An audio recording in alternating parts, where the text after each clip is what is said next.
नमस्ते दोस्तों। आज मेरा बुखार लगा है इसीलिए मैं गाना नहीं गा पाऊंगी और मेरा सब बहन लोग गाना गाएंगे, दीदी लोग।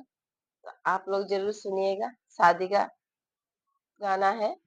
और हमारे चैनल को सब्सक्राइब करिएगा और कमेंट करिएगा। बहुत बहुत धन्यवाद।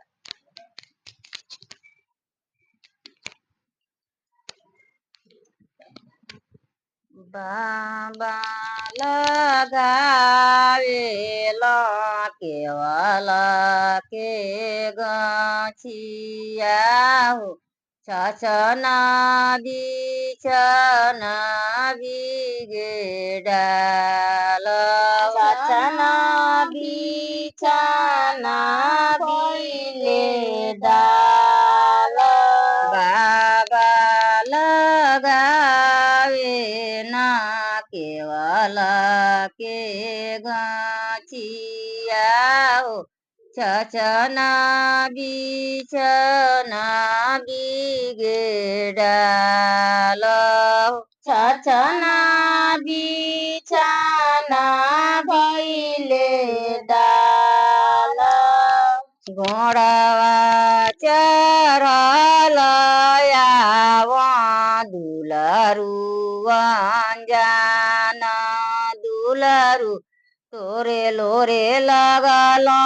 केवल के फूलवा लगना केवल के फूल घोड़वा चढ़ल आवा दुलरू अनजान दुलरू लोरे ना केवल के फूलवा लोरे ला केवल फूल के फूल घर में से निकलेली बेटी अनजान बेटी काहे प्रभु लोर केवल फूलवा काहे प्रभु लोवल के फूल काहे प्रभु लोर केवल फूलवा हे प्रभु लोवा केवल फूल रोजे बाबा लगाव केवल फूलवा हो काहे प्रभु लोर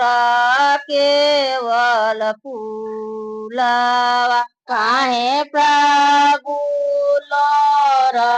केवल फूल तोरो जे बाबा येसु गई लगाव केवल फूलवा हो फूलवा जे हम लो भाई हो फूलवा जे हम लो भाई रोजे बाबा येसु गई लगाव केवल फूलवा हो हम जे फूलवे लो भाई हम जे फूलवा